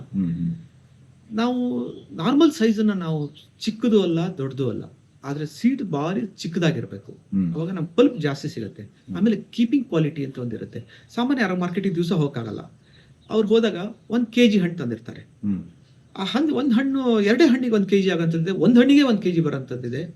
ಅವಾಗ ನಾವು ಮೀಡಿಯಂ ಸೈಜ್ ಒಂದು 6 ಕಾಯಿ 1 kgಗೆ 5, 6 ಬಂದಾಗ ಅವ್ರು ಅವಾಗ ಒಂದು ವೀಕ್ ಅದನ್ನ ಯೂಸ್ ಮಾಡ್ಬೋದು. ಹಾಗಾಗಿ ನಾರ್ಮಲ್ ಸೈಜ್ ಒಳ್ಳೇದು ಅನಿಸ್ತು ಅಂತ ನಾನು ಹೇಳ್ತೀನಿ. ಅಲ್ಲ, ಈಗ ನಾವು ಕಮರ್ಷಿಯಲ್ ಆಗಿ ಕ್ರಾಪ್ ರೈತರು ತಗೊಳ್ಬೇಕಾದ್ರೆ 3 ವರ್ಷನೋ 4 ವರ್ಷನೋ ಆದ್ಮೇಲೆ ನಮಗೆ ಸಿಗುತ್ತೆ? ಇಲ್ಲ ಸರ್, ಈಗ ಗ್ರಾಫ್ಟ್ ಮಾಡಿರ್ತೀವಿ. ಗ್ರಾಫ್ಟ್ ಮಾಡಿದ ಗಿಡದಲ್ಲಿ ಏನಾಗಿರುತ್ತೆ, ನಾವು ಯಾವ ಸಯಾನ್ ತೆಗ್ದಿರ್ತೀವಿ, ಆ ಸಯಾನ್ ಹೇಗಿರುತ್ತೆ, ಆ ಮರ ಈಲ್ಡ್ ಬರ್ತಾ ಇರೋ ಮರ ಆಗಿರುತ್ತೆ. ಅದರಲ್ಲಿ ಮೊದಲನೇ ವರ್ಷನೇ ಫ್ಲವರಿಂಗ್ ಆಗುತ್ತೆ, ಮೊದಲನೇ ಸೀಸನ್ ಅಲ್ಲಿ ಫ್ಲವರ್ ಆಗುತ್ತೆ. ಅಲ್ಲ, ಫ್ಲವರಿಂಗ್ ಆಗುತ್ತೆ ಸರಿ, ಬಟ್ ನಾವು ಕಮರ್ಷಿಯಲ್ ಮಾರ್ಕೆಟಿಂಗ್ ಹಾಕ್ಬೇಕಾದ್ರೆ ನಾವು ಅದನ್ನ ಈಲ್ಡ್ ತೆಗಿಬೇಕಾದ್ರೆ 2 ಇಯರ್ಸ್ ನೀವು ಯಾವ ಕಾರಣದಲ್ಲೂ ನೀವು ಅದನ್ನ ಕಾಯಿ ಬಿಡಬಾರ್ದು, ಹೂ ಬಿಡಬಾರ್ದು. ಕಾಯಿಗಿಂತ ಮುಂಚೆ ಹೂ ಬಿಡಬಾರ್ದು. ಅಂದ್ರೆ 3ನೇ ವರ್ಷ ನಾವು ತಗೊಳ್ಬಹುದು. 3ನೇ ವರ್ಷ ತಗೋ. 2 ವರ್ಷ ನಾವು ಚೆನ್ನಾಗಿ ಬೆಳೆಸಿದ್ರೆ ತುಂಬಾ ಹೂ ಬರುತ್ತೆ. ಬೇಕಾದ್ರೆ ನಿಮ್ಗೆ ಆ ವೆರೈಟಿ ಹಿಂಗೆ ಏನು ಅದನ್ನ ಅಬ್ಸರ್ವ್ ಮಾಡೋದಕ್ಕೆ ಒಂದು 4-5 ಕಾಯಿ ಬಿಟ್ಕೊಳ್ಳಿ, ಏನು ತೊಂದರೆ ಆಗಲ್ಲ. 3ನೇ ವರ್ಷ ಈಗ ಎಷ್ಟು ಕಾಯಿ ನಮಗೆ ಒಂದು ಗಿಡದಿಂದ ಸಿಗ್ಬೋದು ಸರ್? ಸರ್, 3ನೇ ವರ್ಷದಲ್ಲಿ ನಾವು ವೆರೈಟಿ ಮೇಲೆ ಹೋಗುತ್ತೆ. ನಾವು ಒಂದು ಗಿಡದಲ್ಲಿ ಹೆಚ್ಚು ಕಮ್ಮಿ 25 kg ತನಕನೂ ನಾವು ಎಕ್ಸ್ಪೆಕ್ಟ್ ಮಾಡ್ಬೋದು, ಬರುತ್ತೆ. ಆದ್ರೆ ಆ ಮರ ಎಷ್ಟು 3ನೇ ವರ್ಷ ಗಿಡ ನೆಟ್ಟಾಗ ಗಿಡ ಎಷ್ಟು ದೊಡ್ಡ ಬೆಳೆಸಿದೀವಿ ಅನ್ನೋದು ಇಂಪಾರ್ಟೆಂಟ್ ಇರುತ್ತೆ ಅಲ್ಲಿ. ಅವಾಗ ಅದರಲ್ಲಿ ಕೆಲವು ಫ್ಲವರಿಂಗ್ ಬಡ್ಡನ್ನೇ ತೆಗೆದು ಬಿಡ್ಬೇಕು. ಅವಾಗ ಏನಾಗುತ್ತೆ, ಫ್ಲವರಿಂಗ್ ಬಡ್ ತೆಗೆದು ಕೂಡಲೇ ಸೂಟ್ಸ್ ಬರುತ್ತೆ, ಚಿಗುರುಗಳು ಬರ್ತದೆ. ಆಗ ನಮಗೆ ಆ ಗಿಡ ಬೇಗ ಬೇಗ ಬೆಳೆಸೋಕ್ಕೆ ಅವಕಾಶ ಆಗುತ್ತೆ. ಚಿಕ್ಕ ಗಿಡದಲ್ಲಿ ಈಳ್ಬಿಟ್ರೆ ಫುಡ್ ಎಲ್ಲ ಕಾಯಿಗೆ ಹೋಗ್ತಾ ಇರುತ್ತೆ, ಬ್ರಾಂಚಸ್ ಬೆಳೆಯೋದಿಲ್ಲ, ಗಿಡಕ್ಕೊಂದು ಶೇಪ್ ಮಾಡ್ಕೊಳಕ್ಕಾಗೋದಿಲ್ಲ. ಆಫ್ಟರ್ 2 ಇಯರ್ಸ್ ಯಾವುದೇ ಅವಕಾಡೋಣ ಆಫ್ಟರ್ 2 ಇಯರ್ಸ್ ಅಂದರೆ ಆ ಗಿಡ ಎಷ್ಟು ಗ್ರೋತ್ ಆಗಿದೆ ಅನ್ನೋದು ಇಂಪಾರ್ಟೆಂಟು. ನೆಗ್ಲಿಜೆನ್ಸಿ ಒಟ್ಟು ಬೆಳೀತಾರೆ, ಹಾಕ್ತಾರೆ, ಹೋಗ್ತಾರೆ, 2 ವರ್ಷಕ್ಕೆ ಹೇಳ್ಬಿಟ್ಟಿದ್ದಾರೆ ಅಂತೇಳಿ 2 ವರ್ಷಕ್ಕೆ ನಾವು ಕಾಯಿ ಬಿಡೋಂಥದ್ದಲ್ಲ. ಇದೆಲ್ಲ ತುಂಬ ಇಂಪಾರ್ಟೆಂಟ್. ಓಕೆ ಸರ್, ನಿಮ್ಮಲ್ಲಿ ಉತ್ತಮವಾದ ತಳಿ ಏನಿದೆ, ಯಾವುದು ಸೇಲಿಗಿದೆ ನಿಮಗೆ ಈಗ? ನಮ್ಮ ಹತ್ರ ಅವಕಾಡೋದಲ್ಲಿ ಒಂದು ಶೈನಿ ಗ್ರೀನ್ ಅಂತ ಇದೆ. ಆ ಶೈನಿ ಗ್ರೀನ್ ಕ್ಯಾರೆಕ್ಟರ್ ಹೇಗೆ ಅಂತ ಹೇಳಿದ್ರೆ, ಅದು ಮರದಲ್ಲಿ ಒಂದು ಗ್ರೀನ್ ಕಲರಲ್ಲಿ ಅದು ಫಸ್ಟು ಮಿಡಿ ಆಗುತ್ತೆ, ಆಮೇಲೆ ಲೈಟ್ ಗ್ರೀನ್ ಆಗುತ್ತೆ, ಆಮೇಲೆ ಲೈಟ್ ಯೆಲ್ಲೋ ಕಲರಿಗೆ ಬಂದಿರುತ್ತೆ. ಅದು ಯಾವುದೇ ಒಂದು ಅವಕಾಡೋ ಅದನ್ನು ತೋರಿಸುತ್ತೆ, ನಮ್ಗೆ ಗೊತ್ತಾಗುತ್ತೆ ಇದು ಮೆಚುರಿಟಿ ಬಂದಿದೆಯೋ ಇಲ್ಲ ಅಂತ. ಅದು ಲೈಟ್ ಯೆಲ್ಲೋ ಕಲರಿಗೆ ಬಂದಾಗ, ಡಾರ್ಕಿಂದ ಲೈಟ್ ಯೆಲ್ಲೋ ಕಲರಿಗೆ ಟರ್ನ್ ಆದಾಗ ಆವಾಗ ನಮ್ಗೆ ಮೆಚುರಿಟಿ ಬಂದಿದೆ ಅಂತ. ಆವಾಗ ನಾವು ಹಾರ್ವೆಸ್ಟ್ ಮಾಡ್ಕೊಬೇಕಾಗತ್ತೆ. ಹಾರ್ವೆಸ್ಟ್ ಮಾಡಿ ನಮಗೆ 3-4 ಡೇಸಲ್ಲಿ ಅದು ಹಣ್ಣಾಗತ್ತೆ. ನಾರ್ಮಲಾಗಿ ಸ್ವಲ್ಪ ಮೆದು ಆಗುತ್ತೆ. ಅದು ಫುಲ್ ರೈಪನ್ ಆದಮೇಲೆ 2 ಡೇಸ್ ಮೇಲೆ ಇರಲ್ಲ ಅದು. ಅಲ್ಲಿಗೆ ನಾವು 6 ಡೇಸ್ 7 ಡೇಸ್ವರೆಗೂ ನಾವು ಇಂಡಿಯನ್ ವೆರೈಟೀಸ್, ಈ ನಮ್ಮ ಲೋಕಲ್ ವೆರೈಟೀಸ್ ಅಂತ ಹೇಳ್ತೀವಿ. ಲೋಕಲ್ ವೆರೈಟೀಸ್ ಕೆಟ್ಟದ್ದಲ್ಲ, ಆ ಲೋಕಲ್ ವೆರೈಟೀಸ್ ನಾವು ಸೆಲೆಕ್ಷನ್ ಏನಿದೆಯಲ್ಲ ಅದು ತುಂಬಾ ಇಂಪಾರ್ಟೆಂಟ್. ಬೆಣ್ಣೆ ಹಣ್ಣು ಅಂತ ಏನ್ ಕರಿತೀವಿ, ಅದು ಮಲೆನಾಡಿಗೆ ಅಥವಾ ಬಯಲ್ಸೀಮೆಗೆ ಅಥವಾ ಆರೆ ಮಲೆನಾಡಿಗೆ ಎಲ್ಲಾ ಕಡೆನೂ ಬೆಳಿಬೋದಾ ಅಥವಾ ಅದರದೇ ಸಾಮಾನ್ಯವಾಗಿ ಏನು 42 ಏನು ನಮ್ದು ಟೆಂಪ್ರೇಚರ್ ಹೋಗುತ್ತೆ ಅಲ್ಲೆಲ್ಲ ನಾರ್ಮಲ್ ಆಗಿ ನಾವು ಅವಕಾಡೋ ಬೆಳಿಬೋದು. ಆಮೇಲೆ ತುಂಬ ಮಳೆ ಆಗಂಥ ಜಾಗದಲ್ಲಿ ಏನಾಗತ್ತೆ, ಕಾಯಿನಲ್ಲಿ ಒಂದು ಶೈನಿಂಗ್ ಅಂತ ಇರಲ್ಲ. ಆಮೇಲೆ ಗಿಡದಲ್ಲಿ ಸ್ವಲ್ಪ ಮಳೆ ಜಾಸ್ತಿಯಾಗಿ ಭೂಮಿ ಜೌಗು ಭೂಮಿ ಇದ್ರೆ, ತುಂಬ ಮಳೆ ಬರೋ ಜಾಗದಲ್ಲಿ ನಾನು ಅಷ್ಟು ಎಲ್ಲರಿಗೂ ಪ್ರಿಫರ್ ಮಾಡಲ್ಲ. ಕಾರಣ ಏನು ಅಂತ ಹೇಳಿದ್ರೆ, ಜಾಸ್ತಿ ಮಳೆ ಬರುತ್ತೆ, ಲೋಡ್ ಇರುತ್ತೆ, ಬಿರುಗಾಳಿ ಬರುತ್ತೆ, ಕಟ್ಟಾಗತ್ತೆ. ಆ ಥರ ಜಾಗಗಳಲ್ಲಿ ಸ್ವಲ್ಪ ಡಾರ್ಕ್ ವೆರೈಟೀಸೇ ಇದೆ. ಆ ಡಾರ್ಕ್ ವೆರೈಟಿನ ಹಾಕಿದ್ರೆ ಬಿರುಗಾಳಿ ಜಾಸ್ತಿ ಅದಕ್ಕೆ ಡ್ಯಾಮೇಜ್ ಆಗಲ್ಲ. ಆ ಥರದನ್ನು ಸೆಲೆಕ್ಟ್ ಮಾಡ್ಬೋದು. ಆಮೇಲೆ ಇವತ್ತು ನಮ್ಮ ಮಲೆನಾಡಲ್ಲಿ 120 ಇಂಚ್ ಮಳೆ ಬೆಳೆ ಜಾಗದಲ್ಲೂ ಕೆಲವು ವೆರೈಟೀಸ್ ಬಂದಿದೆ. ಅದಕ್ಕೆ ರೂಟ್ ಫಂಗಸ್ ಬಂದಿಲ್ಲ, ಆಮೇಲೆ ಕಾಯಿಗಳು ಹಾಳಾಗಿಲ್ಲ. ಆ ಥರ ವೆರೈಟಿನೂ ನಾವು ಹುಡುಕಿ ತರ್ತೀವಿ. ಯಾಕೆಂದರೆ ಕೊಪ್ಪ, ಶೃಂಗೇರಿ ಈ ಭಾಗದಲ್ಲಿ ತುಂಬ ಮಳೆ ಬೀಳುತ್ತೆ, ಅಲ್ಲೂ ನಾವು ಅವಕಾಡೋ ಬೆಳಿಬೋದು. ಆ ವೆರೈಟಿ ನಾವು ರೂಟ್ ಸ್ಟಾಕನ್ನು ನಾವು ತೆಗಿಯೋಂಥದ್ದು ಅಥವಾ ಸೂಟನ್ನ ನಾವು ಗ್ರಾಫ್ಟ್ ಮಾಡೋವಂಥದ್ದು ಅದೆಲ್ಲ ತುಂಬ ಇಂಪಾರ್ಟೆಂಟ್ ಆಗಿರುತ್ತೆ. ಫಾರ್ಮರ್ಸಿಗೆ ಇವತ್ತು ಎಷ್ಟೋ ಜನಕ್ಕೆ ಒಂದು ನರ್ಸರಿ ಮೇಲೆ ನಂಬಿಕೆ ಇರುತ್ತೆ ಅವರಿಗೆ, ಬಟ್ ನಾವೇನು ಹೇಳ್ತೀವೋ ಅದನ್ನೇ ಅವ್ರು ಫಾಲೋ ಮಾಡ್ತಾರೆ. ನಾವು ಕೊಡಬೇಕಾದ್ರೆ ಯಾವುದೇ ನಮ್ಮ ನರ್ಸರಿಯಿಂದ ಯಾವುದೇ ಪ್ಲಾಂಟ್ಸ್ ಇರ್ಬೋದು, ಯಾವುದೇ ಒಂದು ಗಿಡ ಇರ್ಬೋದು, ಎಷ್ಟೋ ಜನ ಅದನ್ನು ಹಾಕ್ತೀವಿ ಬರ್ತಾರೆ. ಅವ್ರಿಗೆ ನಾವು ಅಡ್ವೈಸ್ ಮಾಡ್ತೀವಿ, ನಿಮ್ಮಲ್ಲಿ ಸೂಟ್ ಆಗೋದಿಲ್ಲ, ಮಳೆ ಜಾಸ್ತಿ ಇರುತ್ತೆ, ಅದನ್ನು ನೋಡಿ ಆ ವೆರೈಟೀಸ್ ಸೆಲೆಕ್ಟ್ ಮಾಡ್ತಾ ಹೋಗ್ತೀವಿ ನಾವು ಅವರಿಗೆ. ಇದು ವರ್ಷದಲ್ಲಿ ಎಷ್ಟು ಸಲ ಅವಕಾಡೋ ಬೆಳೆ ಬರುತ್ತೆ? ಕೆಲವು ವೆರೈಟೀಸ್ ವರ್ಷಕ್ಕೆ ಒಂದೇ ಸರಿ ಕ್ರಾಪ್ ಬರುತ್ತೆ. ಒಂದೇ ಸರಿ ಬಂದಾಗ ತುಂಬಾ ಕ್ರಾಪ್ ಬಿಡುತ್ತೆ, ಅದು ರೆಸ್ಟ್ ಮಾಡುತ್ತೆ. ಮತ್ತೆ ಉಳಿದ ಟೈಮಲ್ಲಿ ಮತ್ತೆ ನೆಕ್ಸ್ಟ್ ಸೂಟ್ಸ್ ಬರಬೇಕು, ಚಿಗುರ್ಬೇಕು, ಬ್ರಾಂಚಸ್ ಡೆವಲಪ್ ಮಾಡ್ಕೋಬೇಕು, ಅದೆಲ್ಲ ಇರುತ್ತೆ. ಕೆಲವು ವೆರೈಟೀಸ್ ಕಡಿಮೆ ಈಲ್ಡ್ ಬರುತ್ತೆ, ವರ್ಷಕ್ಕೆ 2 ಸರಿ ಬಾರಿ ಕ್ರಾಪ್ಗಳು ಇದ್ದಾವೆ. ಇವಾಗ ಸಾಮಾನ್ಯವಾಗಿ ನಮಗೆ ಅನ್ಸೀಸನಲ್ಲಿ ಫ್ಲವರಿಂಗ್ ಆಗ್ಬಿಡುತ್ತೆ. ಯಾಕೆಂದ್ರೆ ಸ್ಟ್ರೆಸ್ ಸಿಕ್ಕಿದಾಗ, ಸಾಮಾನ್ಯ ಯಾವುದೇ ಒಂದು ಗಿಡ ಸ್ಟ್ರೆಸ್ ಸಿಕ್ಕಿದಾಗ ಏನು ಅನ್ಕೊಳ್ಳುತ್ತೆ, ಅಯ್ಯೋ ನಾನೇನು ಸತ್ತೋಗ್ಬಿಡ್ತೀನಿ, ಏನೋ ನನಗೇನು ನೀರು ಸಾಕಾಗ್ತಿಲ್ಲ ಅಥವಾ ನಮಗೆ ಇದಾಗಿದೆ ಅಂತ ಫ್ಲವರಿಂಗ್ ಬರ್ಸ್ಕೊಂಡ್ಬಿಡುತ್ತೆ. ನಾವು ವಾಟರ್ ಮ್ಯಾನೇಜ್ಮೆಂಟ್ ಇದೆಯಲ್ಲ, ಆ ವಾಟರ್ ಮ್ಯಾನೇಜ್ಮೆಂಟಲ್ಲಿ ನಾವು ಸ್ವಲ್ಪ ಸೀಸನ್ ಚೇಂಜ್ ಮಾಡ್ಕೋಬೋದು. ಈಗ ಡಿಸೆಂಬರಲ್ಲೇ ಹಿಂಗೆ ಮಾವು ಬಿಡುತ್ತೆ, ಅಥವಾ ಇನ್ನೊಂದೇನೋ ಸೀಸನಲ್ಲಿ ಮಾವಿನ ಸೀಸನ್ ಬರುತ್ತೆ, ಅದು ಬರುತ್ತೆ ಮಾವು. ಅವಕಾಡೋದಲ್ಲಿ ಹಾಗಾಗಿರಲ್ಲ, ಸ್ವಲ್ಪ ಚೇಂಜಸ್ ಮಾಡ್ಬೋದು ನಾವು. ಕೆಲವರು ಸ್ಪ್ರೇ ಮಾಡಿ ಫ್ಲವರಿಂಗ್ ಮಾಡ್ತಾರೆ. ಆ ಸ್ಪ್ರೇ ಮಾಡಿದಾಗ ಗಿಡದ ಮೇಲೆ ಎಫೆಕ್ಟ್ ಆಗುತ್ತೆ. ಅಂದ್ರೆ ವರ್ಷದ್ದು ತಗೊಳ್ಳೋದು ಬೆಟರ್ ಅಂತ. ವರ್ಷಕ್ಕೆ ಒಂದು ಕ್ರಾಪ್ ಬಂದು ಗಿಡಕ್ಕೆ ರೆಸ್ಟ್ ಕೊಟ್ರೆ ನಮ್ಗೆ ವರ್ಷಕ್ಕೆ 2 ಸರಿ ಬಂದ್ಬಿಟ್ಟು ಅದ್ರಲ್ಲಿ ಬರೋದು ಅಷ್ಟೇ ಕ್ರಾಪು. ಒಂದೇ ವರ್ಷದಲ್ಲಿ ಜಾಸ್ತಿ ಕ್ರಾಪ್ ಬಂದ್ಬಿಟ್ಟು ನಮಗೆ ಮತ್ತೆ ರೆಸ್ಟ್ ಪೀರಿಯಡ್ ಸಿಗುತ್ತೆ, ಅದಕ್ಕೆ ಗಿಡ ಚೆನ್ನಾಗಿ ಚಿಗುರಿಸ್ಕೋಬಹುದು. ಆವ್ರೇಜ್ ಪ್ರತಿ ವರ್ಷ ಈಲ್ಡ್ ಬರ್ತಾ ಇರ್ತದೆ, ತುಂಬಾ ಚೆನ್ನಾಗಿ ಬರುತ್ತೆ. ವರ್ಷಕ್ಕೆ ಬಂದಾಗ ತುಂಬಾ ಒಳ್ಳೆ ಈಲ್ಡ್ ಬರುತ್ತೆ. ನಿಮ್ಮಲ್ಲಿ ಫೋನ್ ಮಾಡಿ ಸಸಿಗಳನ್ನು ಬುಕ್ ಮಾಡಬಹುದಾ ಅಥವಾ ಇಲ್ಲೇ ಬಂದು ತಗೊಳ್ಬೇಕು? ಎಲ್ಲಾ ಸಸಿಗಳನ್ನು ಹೆಚ್ಚಾಗಿ ಫೋನ್ ಮಾಡಿ ಬುಕ್ ಮಾಡ್ತಾರೆ. ನಮ್ಮಲ್ಲಿ ಒಂದು ವ್ಯವಸ್ಥೆ ಇಟ್ಟಿದ್ದೀವಿ. ಮುಂಚೆ ಎಷ್ಟೋ ಜನ ಏನ್ ಮಾಡ್ತಾ ಇದ್ರು ಅಂದ್ರೆ, ನರ್ಸರಿಲಿ ಫೋನ್ ಮಾಡೋದು ನಮ್ಗೆ ಇಷ್ಟು ಗಿಡ ಬೇಕು ಅಂತ ಹೇಳ್ಬಿಡೋರು. ಇವ್ರು ಏನ್ ಮಾಡ್ತಿದ್ರು, ನಮ್ಮ ಮ್ಯಾನೇಜರ್ ರೈತರುಗಳು ಎಲ್ಲ ಗಿಡಗಳನ್ನ ರೇಟಿಗೆ ಬಿಡೋರು. ಅವ್ರು ಬರ್ತಾ ಇರಲಿಲ್ಲ. ಆ ವರ್ಷ ನಾವು ಕೊನೆ ತನಕ ಕಾಯ್ತಾ ಇರ್ತೀವಿ, ಇವಾಗ ಬರ್ತಾರೆ ಹೇಳಿದಾರೆ, ಅವ್ರಿಗೆ ರಿಸರ್ವ್ ಮಾಡಿದ್ದೀವಿ ಅಂತ. ಇತ್ತೀಚಿನ ದಿನಗಳಲ್ಲಿ ಈ ಮಳೆ ಹೆಚ್ಚು ಕಮ್ಮಿ ಆಗ್ಬೋದು, ಅವರಿಗೆ ಬೋರ್ವೆಲ್ಲಲ್ಲಿ ನೀರು ಕಡಿಮೆ ಆಗ್ಬೋದು, ಇವೆಲ್ಲ ಪ್ರಾಬ್ಲಮ್. ಅವರಿಗೂ ಪ್ರಾಬ್ಲಮ್ ಇರುತ್ತೆ. ನಾವು ಅವ್ರನ್ನ ತುಂಬಾ ಅವ್ರು ಮಾಡ್ತಿರೋ ತಪ್ಪು ಅಂತ ನಾವು ಹೇಳಲ್ಲ. ಇವಾಗ ಏನ್ ಮಾಡ್ತೀವಿ, ಒಂದಷ್ಟು ಪಾರ್ಷಿಯಲ್ ಅವ್ರ ಅಡ್ವಾನ್ಸ್ ಕೊಡಂಗೆ ಕೇಳ್ತೀವಿ. ಇಷ್ಟು ಗಿಡ ಬೇಕೇ ಬೇಕು, ಅವ್ರು ಲ್ಯಾಂಡ್ ರೆಡಿ ಮಾಡ್ಕೊಂಡಿರ್ತಾರೆ. ಅವರಿಗೆ ನಾವು ತುಂಬಾ ಜನ ಇವತ್ತು ಇಷ್ಟು ಗಿಡ ನಮ್ಮಲ್ಲಿ ಯಾವುದೇ ಗಿಡಗಳು ಉಳಿಯಲ್ಲ, ಎಲ್ಲರೂ ಬರ್ತಾರೆ ತಗೊಂಡು. ಫಸ್ಟ್ ಯಾರು ಬುಕ್ ಮಾಡ್ತಾರೋ ಫಸ್ಟ್ ಪ್ರಿಫರೆನ್ಸ್ ಇರುತ್ತೆ ಅವರಿಗೆ. ಅವ್ರು ಹಾಗೆ ತೆಗೆದಿಟ್ಬಿಡ್ತೀವಿ, ಒಂದು ಟ್ಯಾಗ್ ಹಾಕಿ ಅವ್ರ ಹೆಸರು ಬರೆದು ಇಟ್ಬಿಡ್ತೀವಿ.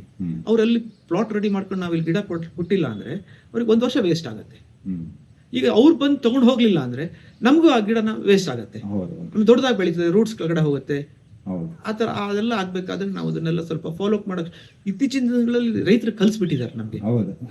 ನಾವು ಸ್ವಲ್ಪ ಅಪ್ಡೇಟ್ ಆಗ್ತಾ ಇದೀವಿ.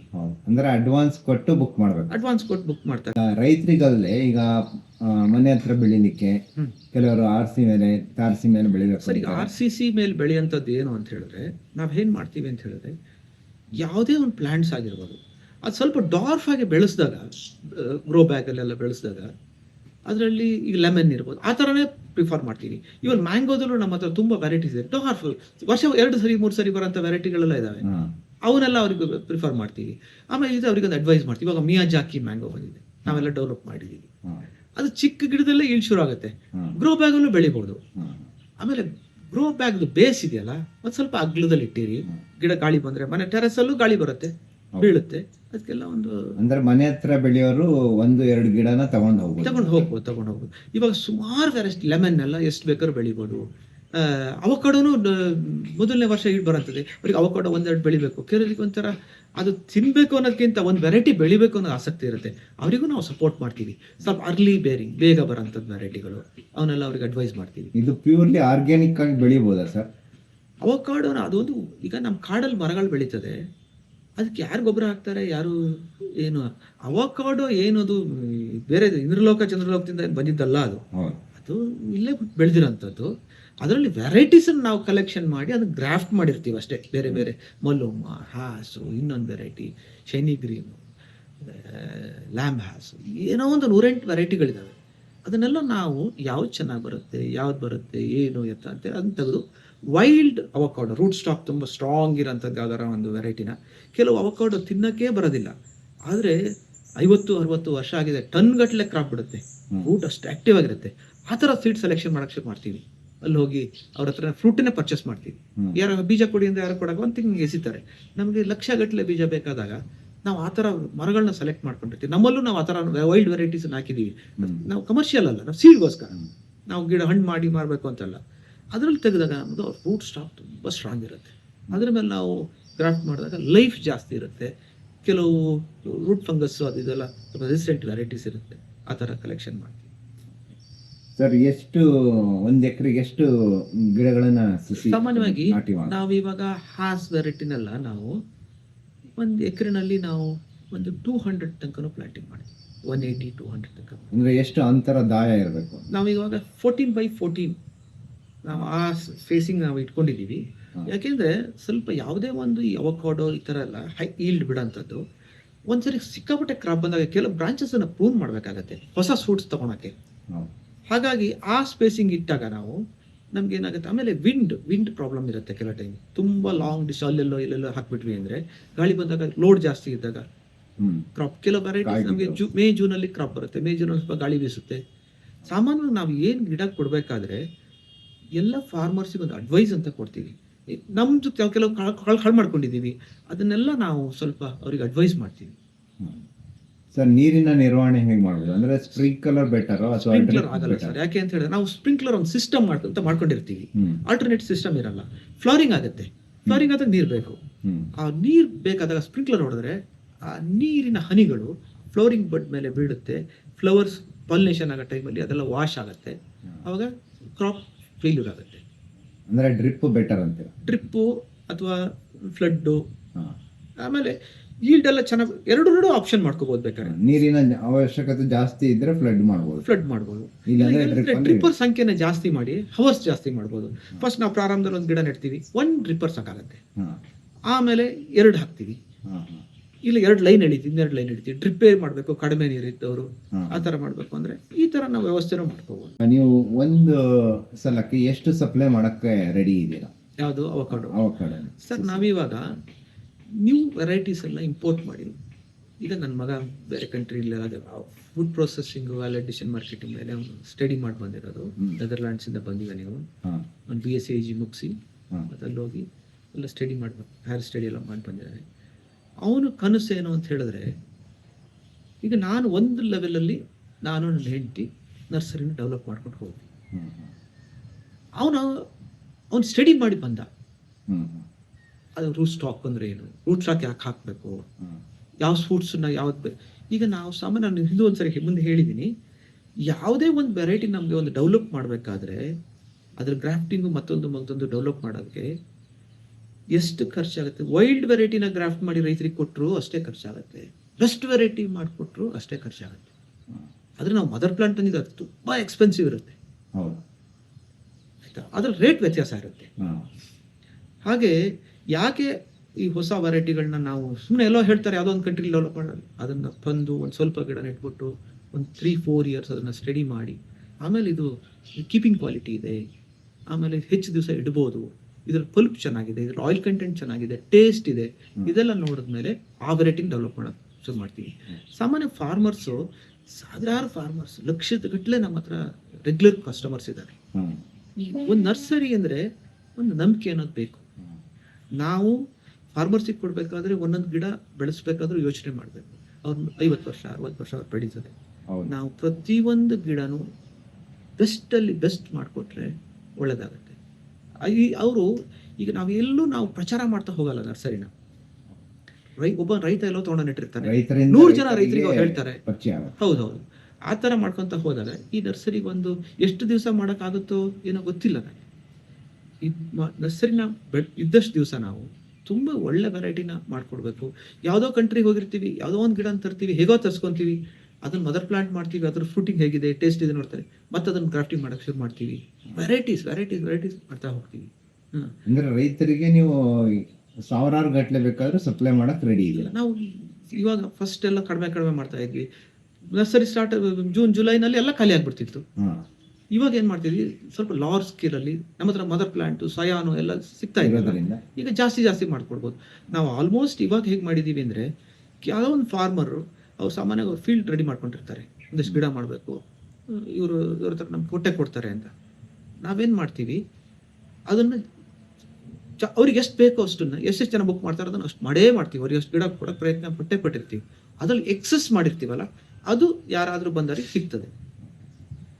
ಸರ್, ಮತ್ತೆ ಏನಾದರೂ ಇನ್ಫಾರ್ಮೇಶನ್ ಬೇಕು ಅಂದರೆ ನಿಮಗೆ ಕಾಂಟ್ಯಾಕ್ಟ್ ಮಾಡ್ಬೋದಲ್ವಾ? ಸರ್, ನಾನು ಒಬ್ಬ ರೈತ, ಸರ್ವರಿಂದ ಒಂದೊಂದು ನುಡಿ ಕಲ್ತು ಸರ್ವಜ್ಞ ಆಗ್ತಾನೆ. ಹಾಗೂ ನಾನು 4-6 ಜನರಿಂದ ಒಂದೊಂದು ಕಲ್ತ್ಬಿಟ್ಟು ಒಬ್ಬ ನಮ್ಮಲ್ಲಿರೋಂಥ ಒಬ್ಬ ಕೆಲಸ ಮಾಡೋವಂಥವ್ರ ಹತ್ರ ನಾನು ತಿಳ್ಕೊತೀನಿ. ಪ್ರತಿ ದಿವಸ ತಿಳುವಳಿಕೆ ಇದ್ದರ ಹತ್ರನೂ ತಿಳ್ಕೊತೀನಿ. ಎಲ್ಲರ ಹತ್ರನೂ ಒಂದು ಎಕ್ಸ್ಪೀರಿಯನ್ಸ್ ಅಂತ ತೊಗೊತೀನಿ ನಾನು. ಎಲ್ಲರ ಹತ್ರ ಒಂದೊಂದು ಇರುತ್ತೆ, ಯಾರೂ ದಡ್ಡ ಅಲ್ಲ. ಎಲ್ಲರೂ ಒಬ್ಬರ ಹತ್ರ, ಭಿಕ್ಷುಕರ ಹತ್ರನೂ ಒಂದು ಭಿಕ್ಷೆ ಬೇಡ ಕಲೆ ಇರುತ್ತೆ ಅವ್ರ ಹತ್ರ. ನನಗಾಗಲ್ಲ. ನಾನು ಹೋದ್ರು, ನನ್ನ ತಂದೆ ಯಾವಾಗಲೂ ಹೇಳ್ತಾ ಇದ್ರು, ಯಾರೋ ಭಿಕ್ಷುಕರು ಒಂದ್ಸರಿ ನಮ್ಮ ಮನೆಗೆ ಬಂದರು, ನಾನು ಚಿಕ್ಕ ಹುಡುಗ ಇದ್ದಾಗ. ಅವ್ನು ಭಿಕ್ಷೆ ಬೇಡಕ್ಕೆ ಬಂದ. ನನ್ನ ತಂದೆ ಒಂದು ಮಾತು ಹೇಳಿದ್ರು, ನಿನಗೆ ಕೊಡೋ ಶಕ್ತಿ ಇದ್ರೆ ಕೊಡು, ನೀನು ಇಷ್ಟು ಗಟ್ಟಿ ಇದೆಯಾ, ಯಾಕೆ ಭಿಕ್ಷೆ ಬೇಡಬೇಕು ಅಂತ ಕ್ವಶನ್ ಮಾಡಿದೆ. ಬೇರೇನವ್ರಿಗೆ ಮಾಡಲಿಲ್ಲ, ಕೇಳಲಿಲ್ಲ. ಆವಾಗ ಅಪ್ಪ ಹೇಳಿದ್ರು, ನೀನೇನು ಹೇಳ್ಬೇಡಪ್ಪ ಅಂತ. ನನಗೆ ಅವ್ರು ಅಡ್ವೈಸ್ ಮಾಡಿದ್ರು. ಹಾಗೆ ಅವನಿಗೆ ಏನೋ ಒಂದು ಬರ್ದಿದೆ, ಹಣೆಯಲ್ಲಿ ಬರ್ದ್ಬಿಟ್ಟಿದೆ, ಅವ್ನು ಬಂದಿಯಾನೆ ಭಿಕ್ಷೆ ಬೇಡ, ನಿನಗೆ ಕೊಟ್ಟು ಇಷ್ಟ ಇದ್ರೆ ಕೊಡು, ಇಲ್ಲ ಕಳಿಸು, ಮಾತಾಡ್ಬೇಡ. ಹಾಗೆ ಈ ಏನು ಪ್ಲಾಂಟಿಂಗ್ ಮಾಡ್ತಾರಲ್ಲ, ಆಲ್ಮೋಸ್ಟ್ ರೈತರಿಗೆ ಪಾಪ 50% ರೈತರಿಗೆ ತಿಳುವಳಿಕೆ ಇರಲ್ಲ, ಆಸಕ್ತಿ ಇರುತ್ತೆ. ಈಗ IT-BT ಇಂದ ಬಂದಿರ್ತಾರೆ, ಎಲ್ಲರೂ ಏನೋ ಒಂದು ಪ್ಲಾಂಟ್ ಮಾಡಬೇಕು. ಈಗ ಹಕ್ಕಿಗೂ ಒಂದು ಗೂಡು ಇರುತ್ತೆ, ನಮಗೂ ಒಂದು ಜಮೀನು ತಗೋಬೇಕು, ಒಂದು ಮನೆ ಕಟ್ಟಬೇಕು ಅನ್ನೋ ಉದ್ದೇಶಕ್ಕೆ ನಮ್ಮ ಹತ್ರ ಕೇಳಕ್ಕೆ ಬರ್ತಾರೆ. ಅಡ್ವೈಸ್ ಅವರೆಲ್ಲೋ ಭೂಮಿ ಜೌಗಿರುತ್ತೆ, ಅಲ್ಲೇನು ಪ್ಲಾಂಟಿಂಗ್ ಮಾಡಬೇಕು, ಏನು ಡ್ರೈಲ್ಯಾಂಡ್ ಇದೆ ಅಲ್ಲೇನು ಪ್ಲಾಂಟಿಂಗ್, ಎಷ್ಟು ನೀರಿದೆ ಅಂತ ಫಸ್ಟ್ ಕೇಳ್ತೀವಿ, ಸಾಯಿಲ್ಸ್ ಹೇಗಿದೆ ನಿಮ್ಮದು ಅಂತ ಕೇಳ್ತೀವಿ, ನಿಮ್ಗೆ ವಿಂಡ್ ಯಾವ ಥರ, ಬಿರುಗಾಳಿ ಬೀಸುತ್ತಾ ಅಂತ ಕೇಳ್ತೀವಿ. ಇದನ್ನೆಲ್ಲ ಕೇಳಿ ಆದಮೇಲೆ ನನ್ನ ಎಕ್ಸ್ಪೀರಿಯನ್ಸ್ ಇಷ್ಟು ವರ್ಷದ್ದು, ಆ ಎಕ್ಸ್ಪೀರಿಯನ್ಸ್ ನಾನು ಎಷ್ಟು ನಾನು ಎಕ್ಸ್ಪರ್ಟಾಗಿ ಗೊತ್ತಿಲ್ಲ ನನಗೆ. ನನ್ನ ತಿಳುವಳಿಕೆ, ನನ್ನ ಸಕ್ಸಸ್ ಸ್ಟೋರಿನ ಮಾತ್ರ ಹೇಳ್ತೀನಿ ಹೊರತು ನಾನು ಲಾಸ್ ಮಾಡ್ಕೊಂಡಿದ್ದೀನಿ, ತಪ್ಪು ಡಿಸಿಷನ್ ತಗೊಂಡಿದ್ದೀನಿ. ಅದನ್ನು ಫಸ್ಟ್ ಅವ್ರು ಅಲರ್ಟ್ ಮಾಡ್ತೀನಿ ಅವ್ರನ್ನ. ಯಾಕೆ ಅಂದರೆ ಅವ್ರು ಹಾಳಾಗಬಾರ್ದು.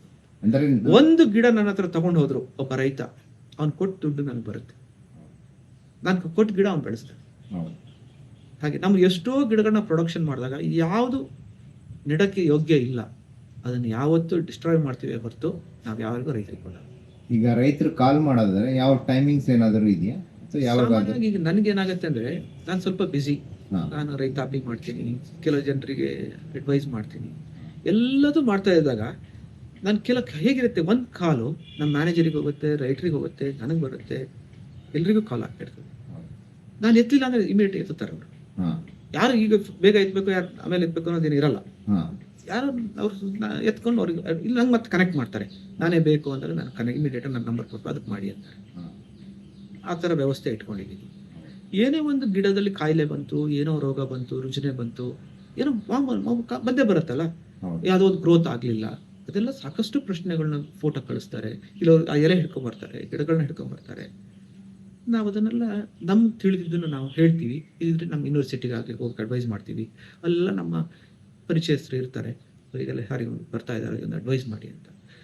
ಎಷ್ಟೋ ಜನ ರೈತರುಗಳು ಒಂದು ಪ್ಲಾಂಟ್ ಸೆಲೆಕ್ಷನ್ನು, ಲ್ಯಾಂಡ್ ಸೆಲೆಕ್ಷನ್ನು ಇವೆಲ್ಲ ಇಲ್ದೇನೆ, ತಿಳುವಳಿಕೆ ಇಲ್ದಿದ್ದವರು ಏನೋ ಜೌ ಭೂಮಿ ತಗೊಂಡು ಅಲ್ಲೆಲ್ಲ ಕೃಷಿ ಮಾಡಕ್ಕೆ ಹೋಗ್ತಾರೆ. ನಾವು ಅದನ್ನು ಅಡ್ವೈಸ್ ಮಾಡ್ತೀವಿ. ನಿಮ್ಮ ಭೂಮಿ ಹೇಗಿರಬೇಕು, ಸಾಯಿಲ್ ಹೇಗಿರಬೇಕು, ಎಷ್ಟು ಡೆಪ್ತ್ ಇದೆ, ಸಾಯಿಲ್ ಕಾರ್ಬನ್ ಹೇಗಿದೆ, ಅದನ್ನೆಲ್ಲ ನೋಡಿ ಆ ಬೆಳೆಗಳನ್ನ ಹೇಳ್ತಾ ಇರ್ತೀವಿ. ನಮ್ಮ ಹತ್ರ 106 ಜಾತಿ ಹಣ್ಣಿನ ಗಿಡಗಳು ಎಲ್ಲದೂ ಇರುತ್ತಲ್ಲ, ಸ್ಪೈಸಸ್ ಇರುತ್ತೆ, ಅಡಿಕೆ ಇರುತ್ತೆ, ಇನ್ನೊಂದಿರುತ್ತೆ, ಎಲ್ಲ ಥರನೂ ನಮ್ಮ ಹತ್ರ ಪ್ಲಾಂಟ್ಸ್ ಇರುತ್ತೆ. ಅದನ್ನ ಯಾರ್ಯಾರಿಗೆ ಇಲ್ಲಿ ನೆಡಬೇಕು, ಏನು ಎತ್ತ, ಶೇಡ್ ಲವಿಂಗ್ ಯಾವುದು, ಸನ್ ಲವಿಂಗ್ ಯಾವುದು, ಇದು ಭಾರಿ ಇಂಪಾರ್ಟೆಂಟ್. ಯಾವುದೋ ಒಂದು ಅವಕಾಡೋ ತಗೊಂಡು ಅಡಿಕೆ ತೋಟದೊಳಗಡೆ ನೆಟ್ಟರೆ ಪ್ರಯೋಜನ ಆಗಲ್ಲ. ಯಾವುದೋ ಒಂದು ಮ್ಯಾಂಗೋಸ್ಟೀನ್ ಗಿಡನ ತಗೊಂಡೋಗಿ ಓಪನ್ ಫೀಲ್ಡಲ್ಲಿ ನೆಡೋಕ್ಕಾಗಲ್ಲ. ನಾವು ಸಾಮಾನ್ಯವಾಗಿ ಯಾವುದು ನಮ್ಮ ಟ್ರಯಲ್ ಮಾಡಿರ್ತೀವಿ, ಅದರ ಸಕ್ಸಸ್ನೆಲ್ಲ ಹೇಳ್ತಾ ಹೋಗ್ತೀವಿ. ನಾವು ಕೆಲವು ತಿಳುವಳಿಕೆ ಇಲ್ದೇನೆ ಫೇಲ್ಯೂರ್ ಆಗಿದ್ದೀವಿ, ಅದನ್ನ ಎಚ್ಚರಿಸ್ತೀವಿ ರೈತರಿಗೆ. ಸರ್, ನಿಮ್ದು ಕಾಂಟ್ಯಾಕ್ಟ್ ನಂಬರ್ ಹೇಳ್ತೀರಾ? 9449742477.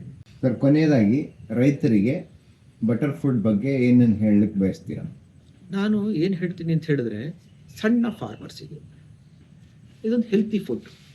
ನಿಮ್ಮ ಮನೇಲಿ ಒಂದು 4 ಗಿಡ ನೆಟ್ಕೊಳ್ಳಿ, ನಿಮ್ಮ ಮನೆ ಯೂಸ್ ಮಾಡಿ, ಹೆಚ್ಚಾಗಿದೆ ನೆಂಟ್ರಿಸ್ಟಿಗೆ ಕೊಡಿ ಅಂತ ಹೇಳ್ತೀನಿ. ಮತ್ತು ಸ್ವಲ್ಪ ಜಮೀನು ಇದ್ದವರಿಗೆ ಆ ಅವಕಾಡೋ ಬೆಳೆಯೋಕ್ಕೆ ಯೋಗ್ಯವಾದ ಭೂಮಿ ಆಗಿದ್ದರೆ ನೀವು ಒಂದಷ್ಟು ಮಾಡಿ, ನಿಮ್ಮ ಶಕ್ತಿ ಎಷ್ಟಿದೆ ಅಷ್ಟು ಮಾಡಿ ಅಂತ ಹೇಳ್ತೀನಿ. ಮಾರ್ಕೆಟ್ ಚೆನ್ನಾಗಿದೆ ಸರ್ ಇದು? ಅವಕಾಡೋದಲ್ಲಿ ನಿಮಗೆ ಮಾರ್ಕೆಟು, ಹಿಂದೆ ಅವಕಾಡೋದಲ್ಲಿ ಒಂದು ರುಚಿ ಇಲ್ಲ, ಕಯ್ಯ ಇಲ್ಲ, ಹುಳಿ ಇಲ್ಲ, ಚಪ್ಪೆ ಇಲ್ಲ, ಏನೋ ಅದರ ರುಚಿ ಅನ್ನೋದೇ ಇಲ್ಲ. ಅದೊಂದು ರಾ ಮೆಟೀರಿಯಲ್ ಅಂದ್ಕೊಳ್ಳಿ. ಒಂದು ನೀವು ಅನ್ನನೇ ತಿನ್ನೋಕ್ಕಾಗತ್ತಾ? ಇಲ್ಲ. ಅನ್ನಕ್ಕೆ ಸಾರು, ಉಪ್ಪಿನಕಾಯಿ, ಇನ್ನೇನೇನೋ ಹಾಕ್ಕೊಂಡು ತಿಂದರೆ ಹೊಟ್ಟೆಗೆ ಹೋಗುತ್ತೆ. ಇನ್ನೇನಿಲ್ಲ, ಗಂಜಿ ಮಾಡ್ಕೊಂಡು ಕೊಡಿದ್ರೆ ಹಂಗೆ ಕೊಡಿದ್ರೆ ಹೋಗುತ್ತೆ. ಈ ಪೇಷಂಟ್ ನಾವು ಕಾಯಿಲೆ ಬಂದಾಗ ಹೇಗೆ ಗಂಜಿನೇ ಕೊಡ್ಬಿಡ್ತೀವಪ್ಪ. ರುಚಿ ಬೇಕು ಅಂದಾಗ ಅವಕಾಡೋಗೆ ಶುಗರು ಮತ್ತು ಮಿಲ್ಕ್ ಆ್ಯಡ್ ಆದಮೇಲೆ ಅದಕ್ಕೊಂದು ರುಚಿ ಇತ್ತು ಬರೋದು. ಫಾರಿನ್ ಕಂಟ್ರೀಸಲ್ಲೆಲ್ಲ ಹಾಗೆ ತಗೊಂಡು ಹಾಗೆ ತಿಂತಾರೆ, ಕಟ್ ಮಾಡ್ಕೊಂಡು ಹಾಗೆ ತಿಂತಾರೆ. ಆದರೆ ನಮ್ಗೆ ಟೇಸ್ಟ್ ಅಂತದೊಂದು ಇರುತ್ತಲ್ಲ, ಸಾಮಾನ್ಯವಾಗಿ ಟೇಸ್ಟ್ ಬೇಕು ಅಂದಾಗ ಜೇನುತುಪ್ಪ ಹಾಕೊತಾರೆ, ಮಿಲ್ಕ್ ಆ್ಯಡ್ ಮಾಡ್ಕೊಂಡು ಶುಗರ್ ಆ್ಯಡ್ ಮಾಡ್ತಾರೆ, ಕೆಲವು ರೆಡ್ ಶುಗರ್ ಆ್ಯಡ್ ಮಾಡ್ಕೊತಾರೆ, ಕೆಲವರು ಶುಗರ್ ಪೇಷಂಟ್ಗಳು ಹಾಗೇನೆ ಯೂಸ್ ಮಾಡ್ತಾರೆ. ಹಾಗೇನೆ ಯೂಸ್ ಮಾಡಿದಾಗಲೂ ತಗೊಬೋದು. ಆದರೆ ಆ ರುಚಿ ಒಂದು ಅಂತ ಇರುತ್ತಲ್ಲ ಸಾಮಾನ್ಯವಾಗಿ ಎಲ್ಲರಿಗೂ, ಆ ರುಚಿ ಬೇಕಾದಾಗ ಬೆನಿಫಿಟ್ಸ್ ಏನೇನಿದೆ? ಹೆಲ್ತ್ ತುಂಬ ಬೆನಿಫಿಟ್ಸ್ ಇದೆ. ಸಾಮಾನ್ಯವಾಗಿ ಒಂದು ಅವಕಾಡೋನ ತಿಂದು ಮನುಷ್ಯನೇ ಬದುಕಬಹುದು ಅನ್ಸುತ್ತೆ. ಬರೀ ಅವಕಾಡೋ ತಿಂದು ಬದುಕಬಹುದು, ಎಲ್ಲ ಪ್ರೋಟೀನು ಎಲ್ಲದೂ ಅದರಲ್ಲಿರುತ್ತೆ. ಸರ್, ನಮ್ಮ ಎಲ್ಲ ರೈತ ಬಾಂಧವರಿಗೆ ಮತ್ತು ಎಲ್ಲ ವೀಕ್ಷಕರಿಗೆ ತುಂಬ ಅತ್ಯುತ್ತಮ ರೀತಿಯಲ್ಲಿ ಬೆಣ್ಣೆಹಣ್ಣಿನ ಕೃಷಿಯ ಬಗ್ಗೆ ಮಾಹಿತಿಯನ್ನು ಕೊಟ್ಟಿದ್ದೀರಿ. ನಿಮಗೆ ಧನ್ಯವಾದಗಳು. ಹಾಗೂ ನಮ್ಮ ವರಶ್ರೀ ಫಾರ್ಮ್ ಮತ್ತು ನರ್ಸರಿ ವತಿಯಿಂದ ನಿಮಗೆ ಧನ್ಯವಾದಗಳನ್ನು ತಿಳಿಸುತ್ತಾ ನಮ್ಮ ಎಲ್ಲ ವೀಕ್ಷಕರಿಗೆ ಮತ್ತೊಮ್ಮೆ ಧನ್ಯವಾದಗಳನ್ನು ತಿಳಿಸುತ್ತೇನೆ. ಹಾಗೆ ವೀಕ್ಷಕರು ಈ ವಿಡಿಯೋವನ್ನು ತಪ್ಪದೆ ತಮ್ಮ ರೈತ ಬಾಂಧವರಲ್ಲಿ ಹಂಚಿಕೊಳ್ಳಬೇಕು. ಹಾಗೂ ನಾವು ಇನ್ನು ಮುಂದೆ ಅನೇಕ ತೋಟಗಾರಿಕೆ ಮತ್ತು ಕೃಷಿ ಬೆಳೆಗಳ ಬಗ್ಗೆ ಮಾಹಿತಿಯನ್ನು ಕೊಡುತ್ತಾ ಬರುತ್ತೇವೆ. ಹಾಗಾಗಿ ತಪ್ಪದೆ ಲೈಕ್, ಸಬ್ಸ್ಕ್ರೈಬ್ ಮತ್ತು ಬೆಲ್ ಐಕಾನನ್ನು ಒತ್ತಬೇಕು. ಇದರಿಂದ ನಮ್ಮ ವಿಡಿಯೋ ನಿಮಗೆ ನೇರವಾಗಿ ತಲುಪುತ್ತದೆ. ಹಾಗೂ ರೈತರು ಕಮೆಂಟ್ ಮಾಡುವುದರ ಮೂಲಕ ಅಥವಾ ಫೋನ್ ಮುಖಾಂತರ ನಿಮ್ಮ ಪ್ರಶ್ನೆ ಅಥವಾ ಸಮಸ್ಯೆಗಳ ಪರಿಹಾರವನ್ನು ಪಡೆಯಬಹುದು.